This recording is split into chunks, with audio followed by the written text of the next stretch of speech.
I encounter every lesson in life on purpose. Worthless? No. But believe me, I know what hurt is.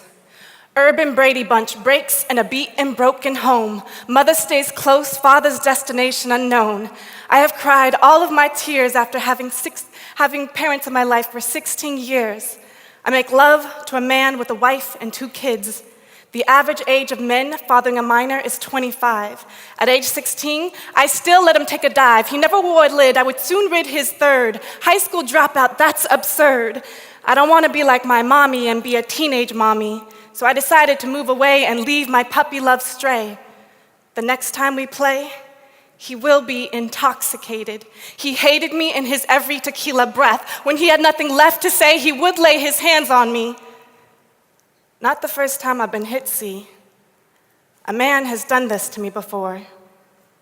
I don't speak to my first love or my father anymore, but I encounter every lesson in life on purpose. Same situation in round number 2. I'm just 2 years older, but more hesitation, I still pursue the 10 years older married man with a child. Me in denial, I was just his friend. I won't repeat the past again. Then he slowly moves into my apartment, never pays rent, manages to have my every saving spent. We went from townhome to couch roam, sleeping on other people's floors or whoever would open their doors to us. I finally left him so that there was no more us, and I moved into a Hollywood single. But I didn't want to be single, so we decided to make our love work. I decided to work 2 jobs. He decided to work 2 jobs. Only one job paid him in paychecks, the other unprotected sex. Young girls who date older men are 60% more likely to contract an STD. I thought our contract was monogamy, but I encounter every lesson in life on purpose. And if life's lessons are inevitable, then my ex cheating on me and my ex beating on me was worth us meeting now. Because I know how to appreciate every ounce of your affection, and I know that a man's arms were not meant for hitting, but made for protection. And I thank you for unveiling your mask, because that is all true love ever asks. They say the average person lives 20,555 days. I will love you 20,550 days plus eternity, because when you leave this earth, you will return to me. I encounter every lesson in life on purpose. Worthless? No, but believe me, I know what hurt is.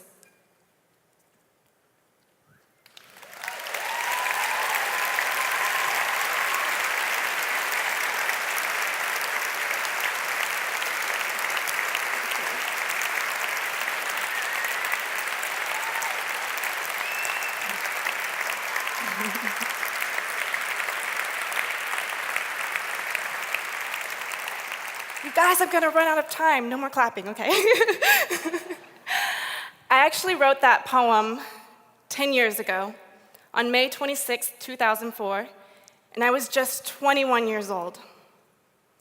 And what I've learned is that building a business is a lot like a relationship, filled with hope for the future, followed by failed expectations, and sometimes ending in broken hearts and broken dreams. And just like my relationships in love, the same is true in business. I encounter every lesson in life on purpose. And I believe that we can use our failures as building blocks to something greater and better. And so that guy in the poem that I wanted to spend 20,555 days with, well, last Thursday, we celebrated our 9-year wedding anniversary.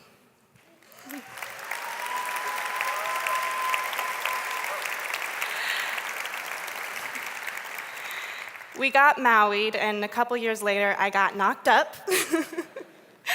And today, we have a beautiful 7-year-old daughter named Zoe.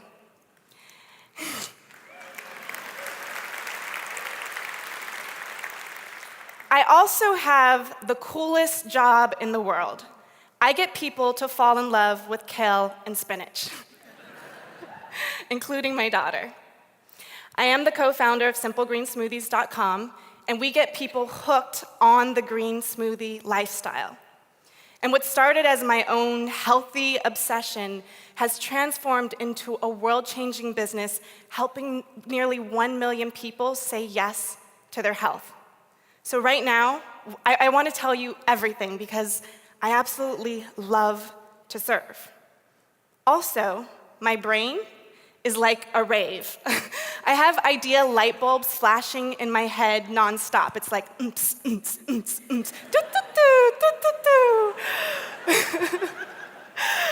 But we only have so much time together, so I want to share with you 3 things that have helped me and will help you find the perfect match in love and business. Number 1, say your dreams out loud. Number 2, take imperfect action. Number 3, let go. And so what I want is this.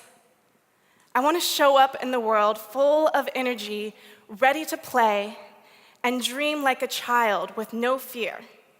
But here's the problem. We have this world full of dreamers and doers ready to make a difference and change the world.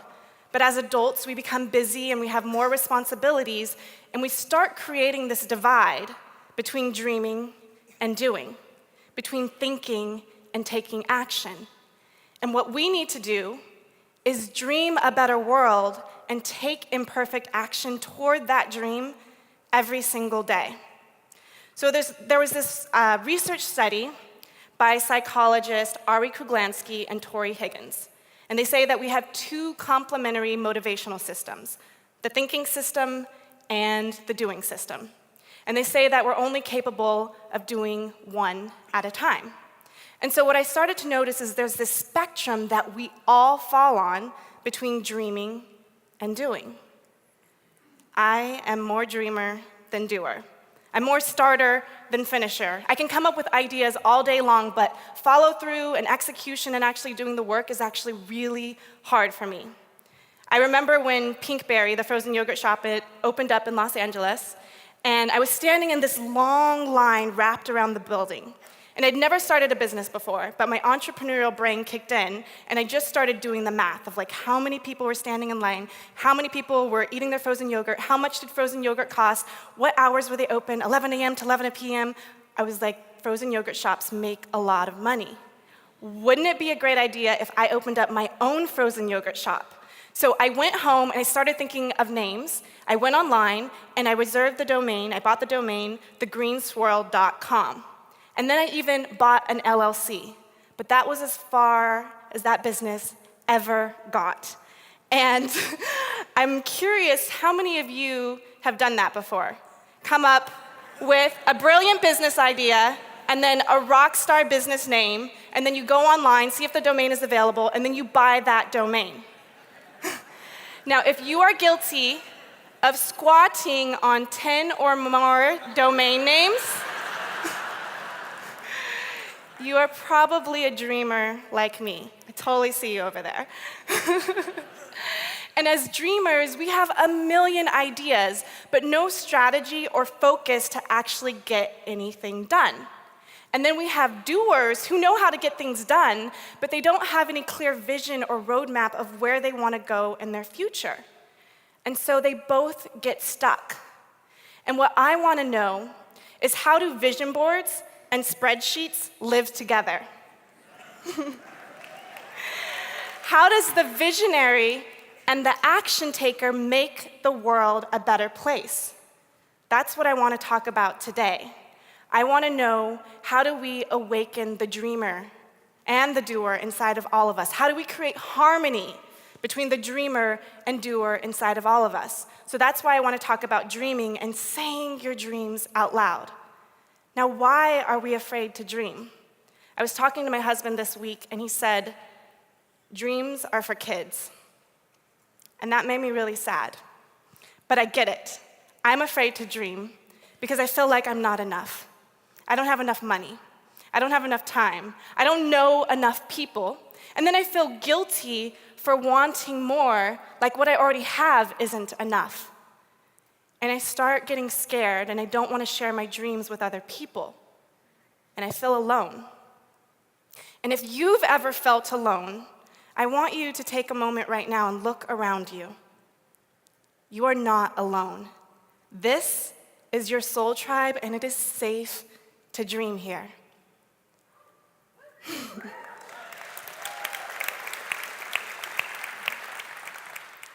But I personally know how painful it can be to dream when what you're wanting doesn't seem possible.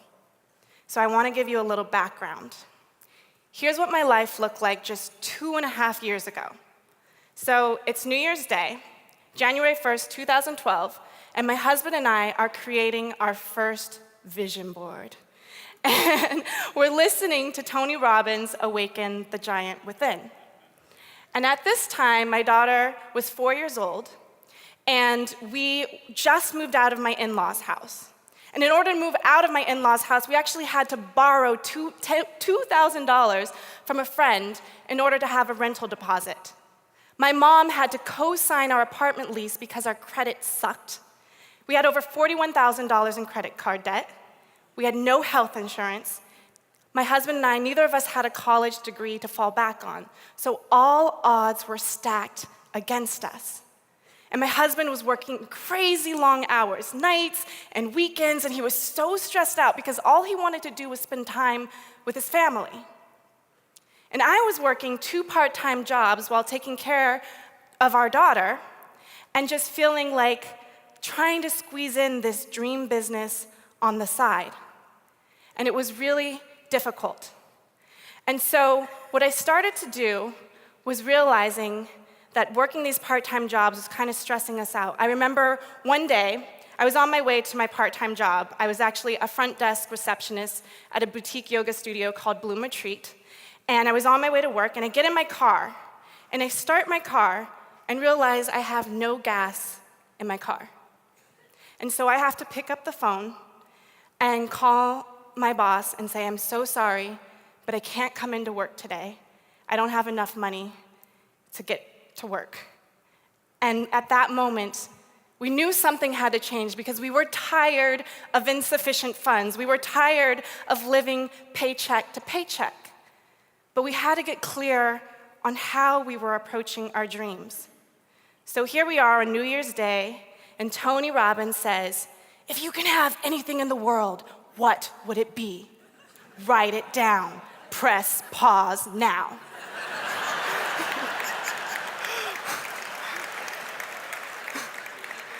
And so my husband and I, we're sitting on our living room floor. We're surrounded by magazine cutouts of inspiring words, beautiful homes, fancy cars, dream vacations in Tahiti. And we're just like thinking, how could this ever be possible? It was so hard to imagine that we could have what we really want. So we look at the vision board, we look at each other, and then we just start crafting. That's when you're laughing and crying because it's so sad that it hurts so bad that it's so funny.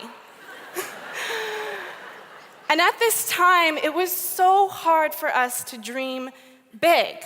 I remember saying to my husband this night, I was like, all I want is a car that's not a hoopty and won't break down on us. But Tony was telling us to dream big. So I pushed myself. And I wrote $30,000 a month on my business card. $15,000 from my business partner, Jen, and her family, and $15,000 a month for my family. And honestly, when I wrote this down, I didn't believe it. But I posted it on my vision board anyways. And when you say your dreams out loud, it allows your subconscious mind and the people around you to know that you're serious about making it a reality, even if it doesn't seem like it's gonna happen. I encourage you to do it. And so I want to tell you that 18 months after I posted that card on my vision board, we made that number happen with Simple Green Smoothies.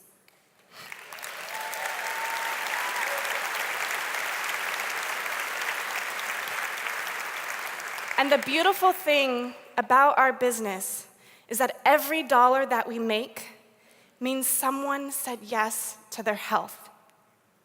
And so I want to tell you how we got there. How did we get to this, where we are today? But first, I really have to keep it real with you and tell you that it took a whole lot of imperfect action and a few failed businesses to get there. So, taking imperfect action, I want to tell you that I started 3 businesses in the last 5 years. And every time I start a new business or a new project, I am scared of putting myself out there. But the only way to move through that fear is to take imperfect action. So business number 1. My husband and I had no college degrees, no business knowledge, but we started a brick and mortar business in Kauai called Little Sprouts Playhouse, July 2009. And all we wanted was a business where we could have our daughter by our side. But I honestly don't know what I was thinking in creating a preschool program where we multiply our toddler daughter by 16. But we did it anyways. And what happened is we started getting really stressed out. We were wearing a lot of different hats, playing accountant, business owner, marketer. I was playing boss to my husband, which was really not a healthy thing for our relationship. I mean, things got so bad, like we were burning out. We were fighting over money that we didn't have. And there was one time where I was asking my husband, I just said, I'm tired of making decisions for this family, and I really need you to lead. And I remember that hurt him so bad, but these fights were happening over and over again, and anyone who knows me knows that we are like lovers, not fighters, but things got rough. Like there was one night where he jumped on the car windshield because I was so angry and I wanted to drive away in his boxers in the middle of the night. So I believe that that was a sign that we were burning out. And I encounter every lesson in life on purpose. So what I learned in that business is that anything that compromises your health and your relationships is not a sustainable business. And so my worst case scenario came true. We had to close this business down, and my business failed. And the sucky part was we were in the same place. We were still broke, still in debt, no health insurance. And not only that, but I was so stressed out that I gained over 25 pounds, and I had no energy. And so what I did to take back control of my health and my life, because I felt like I had no control of my life at this time, was I started one simple habit, and that was drinking green smoothies every day. And in a short amount of time, within 3 months, I lost 27 pounds. And this gave me the energy and the confidence to start business number 2. So in the summer of 2011, I contacted my friend Jen Hansard. We were in a mom's group together, and I just asked her if she would design a logo for me. And she hooked me up with a friend discount of $75. And what happened was we started having passionate conversations about changing the world and parenting and eco-friendly living.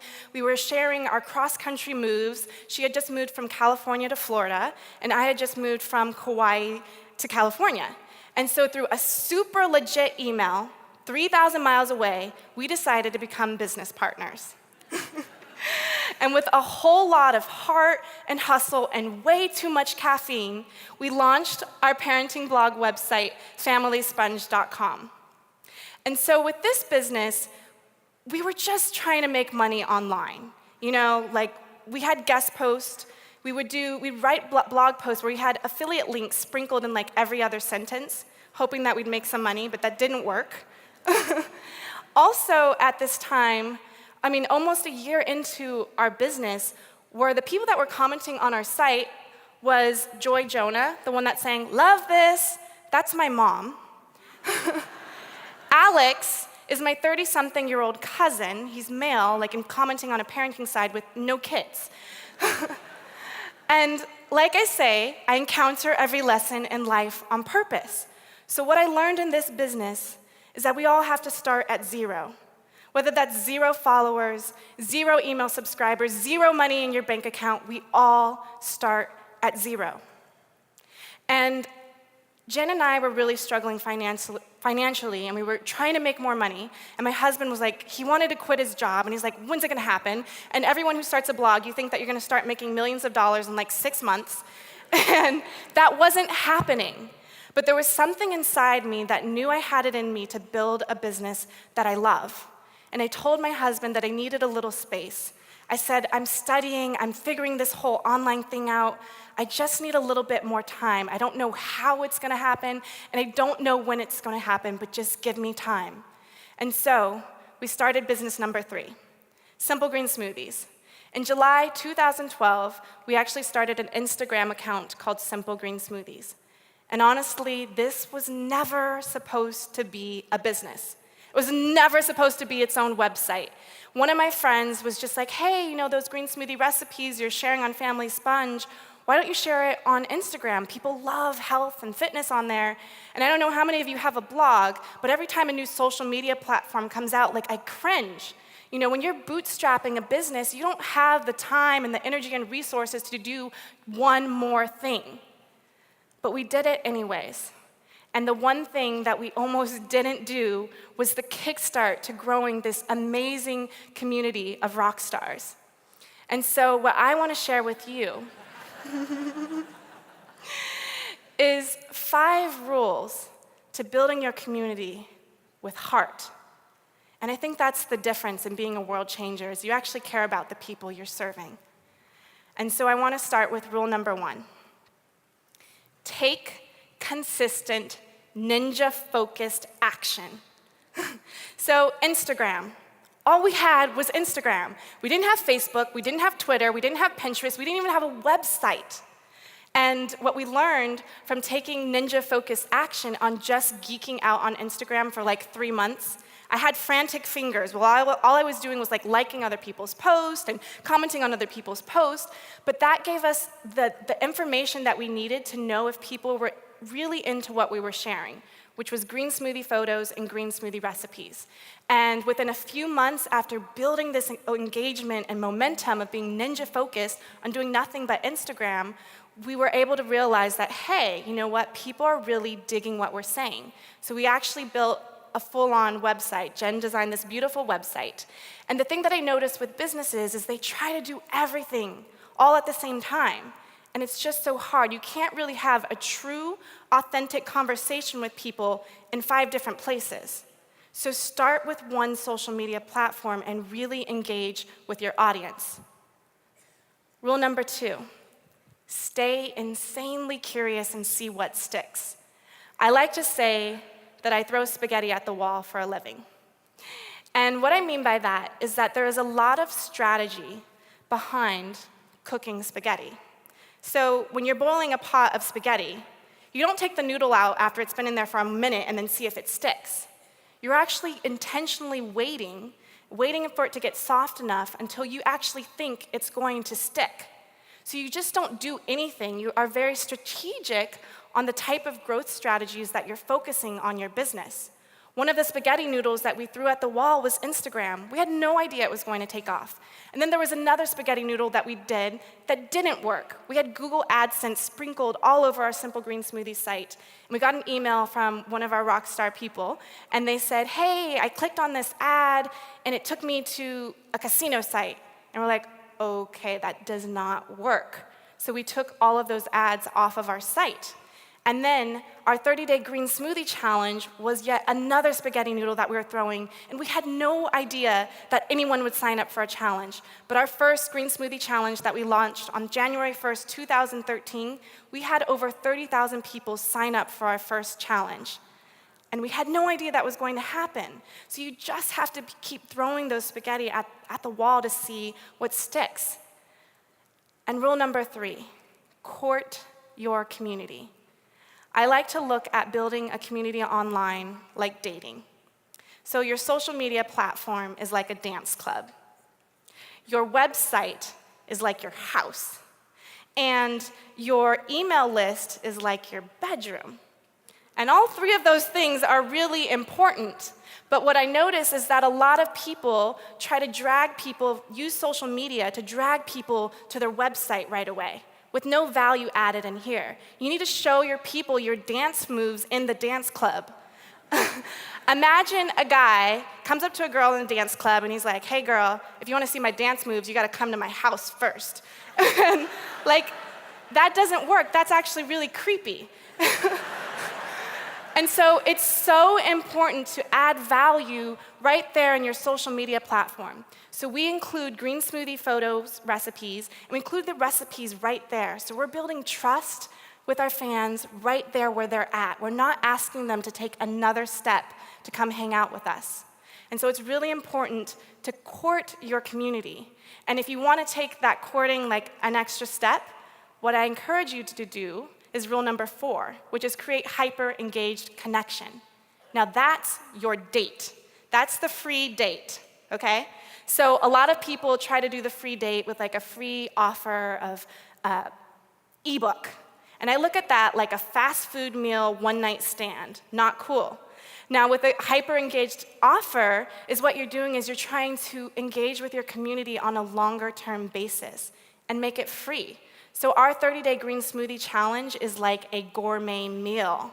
You know, we're really interacting with them. And I don't know if you've ever been on a date with a conversation that is really stale, and you kind of say something, and then the conversation ends, and then you say something, and the conversation ends, and that just sucks. What you really want to do is, even if someone was to say, hey, that recipe looks really cool, it's not a question, but keep the conversation going. So if someone says, oh, that recipe is cool, I'll respond and say, that is so awesome. Interact with your community. Show them that you care. And so rule number 5, which is my absolute favorite, is to choose love over metrics. We have hundreds of thousands of email subscribers, social media platform, but we look at them as like one person, that we are talking to one person, every post, every email.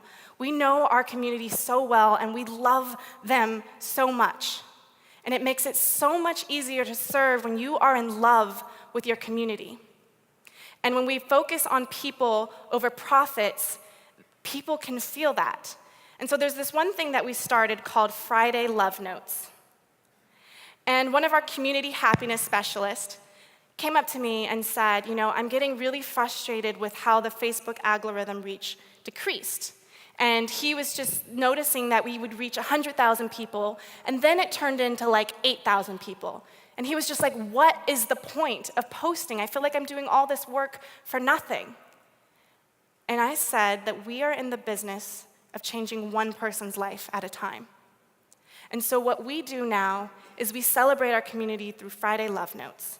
And so what our community happiness specialists do is at the end of the week on Friday, they compile all their favorite comments from Facebook and emails, and they send our entire Rockstar team this email of love.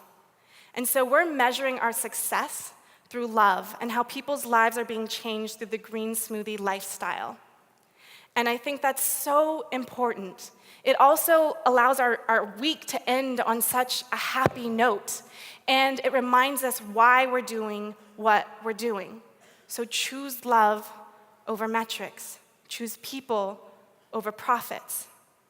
So in my failed relationships, my failed businesses, I've learned a lot, and my life looks a lot different today. Now I get to travel the world, talk about the green smoothie lifestyle. I get to connect with people all over the world and do what I love. But more importantly to me is that I was including other people in my dreams. Not just myself. I wanted freedom for my business partner. I wanted freedom for my husband. Last year, my husband actually quit his job, and he is now spending more time than ever with our daughter. They actually have summer school in the summer. It's like fake summer school where they just like do stuff at home. And he also, this month, he just recorded his first full-length children's music album, and that just makes my heart so freaking happy.